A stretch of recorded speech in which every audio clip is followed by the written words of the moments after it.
Welcome to Research Recap on JP Morgan's Making Sense podcast channel. I'm David Levi, Global Head of Commodities Institutional Sales, here with my colleague Natasha Kaneva, Global Head of Commodities Research, to talk about oil markets, supply and demand balances, and the potential fixes. Natasha, thanks for joining me today. Thanks for having me, David. Great to be here. Natasha, Brent Crude prices have traded $15, or roughly 20% higher since the start of the year, in part because of strong oil demand growth alongside a commitment from OPEC to extend cuts through the second quarter. Last month, Russia committed to an additional 500,000 barrel per day production cut by June. You've held a constructive view on crude and recently flagged additional upside risk should Russia's production cut make its way into lower exports. How much more upside risk is there? Well, first of all, I feel it is very important to mention that our baseline price forecast has not changed since June 2023. Our view called for Brent oil prices to reach high 80s, $90 by May, and average $85 in the second half of 2024. So this has not changed.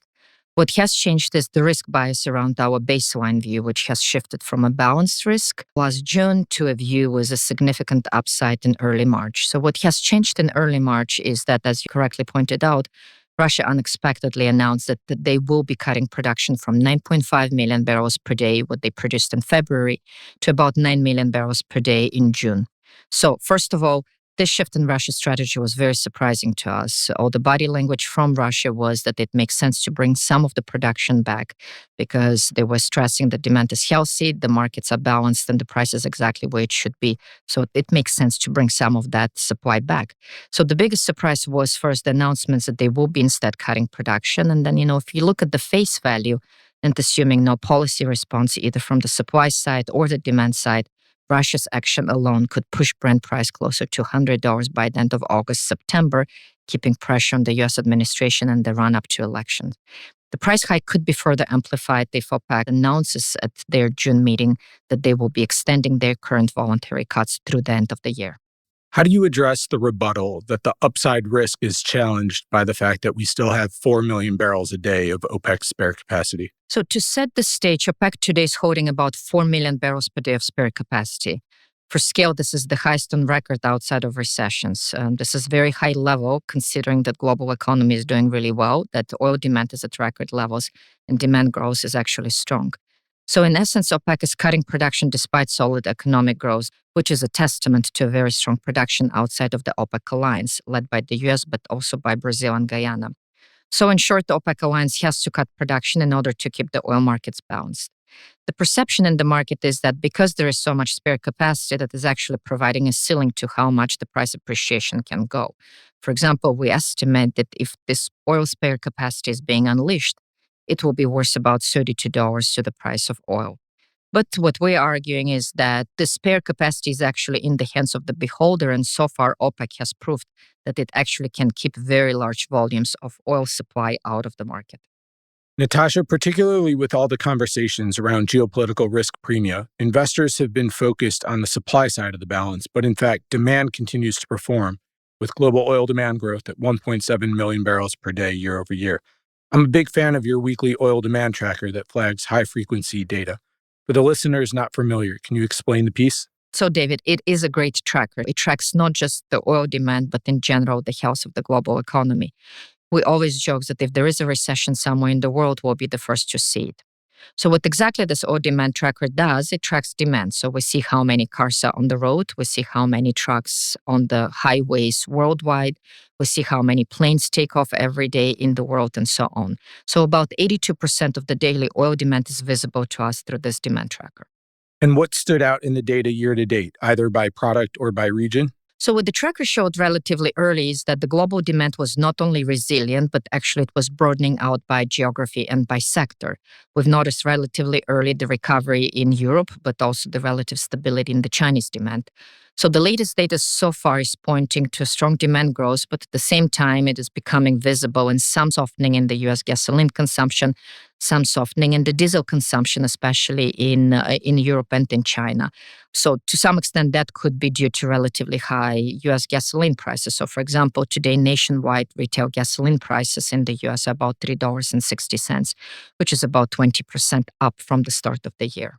And flights in China are now back to pre-COVID levels? Yes, they are. So flights in China are currently at about 109% of the pre-COVID levels.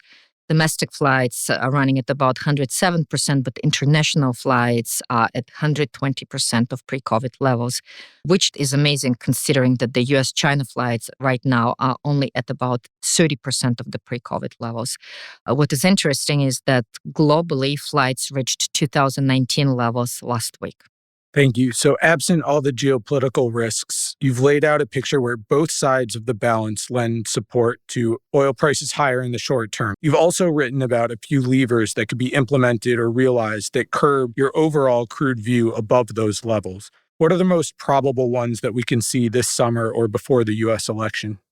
So the lessons from 2022 energy crisis have taught us that there are multiple levels that can quite effectively mitigate the impact of the high prices.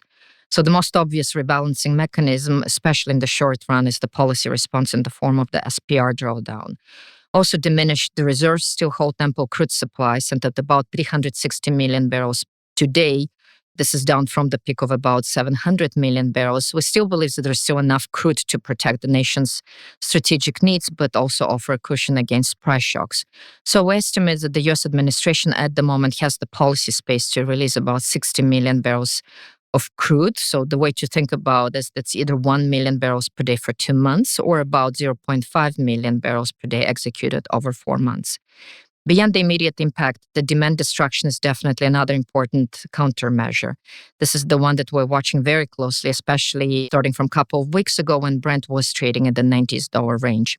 So our view remains that given the US dollar strength, the high borrowing cost, oil prices substantially above $90 can cause severe disruptions in the global oil demand.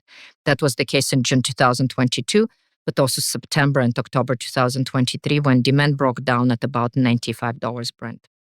Thank you. So, having set the stage with the S&D balance update and the potential levers that we could see to address and correct high prices, can we wrap up with an update on the Brent oil forecast through the end of the year and then quickly what we see for 2025 as the balances start to materially loosen? The view again has not changed since last June. So by the end of the year, we see prices averaging about $85. But again, you're absolutely correct. The view for 2025 is a bearish one. We have prices averaging about $75 for the year as a whole, a relatively healthy first half of 2025, but very weak second half when supply-demand balance is loosening very rapidly. Our exit price for the end of 2025 for Brent is about $65. The main reason for that is, first of all, we still have healthy outlook on the demand in 2025, but we believe that demand growth next year will be substantially less than in 2024. So this year, about 1/3 of oil demand growth is still coming from China's reopening and demand still normalizing back to 2019 levels. By 2025, that will be gone, and it will be just the global economy driving oil demand growth. But having said that, the main reason for our less than constructive price outlook for next year is the developments on the supply side. We have a significant amount of non-OPEC production coming on stream, especially price-inelastic deep water production from Brazil and Guyana. Natasha, that was great. Thank you very much. Thanks for having me on the podcast, David. And thank you to all our listeners for tuning in. We hope you join us again next time. Thank you. Thanks for listening to Research Recap.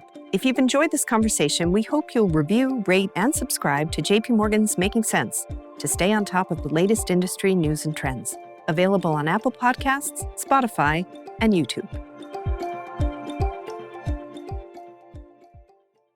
This communication is provided for information purposes only. Please read JP Morgan research reports related to its contents for more information, including important disclosures. Copyright 2023, JP Morgan Chase & Co., all rights reserved.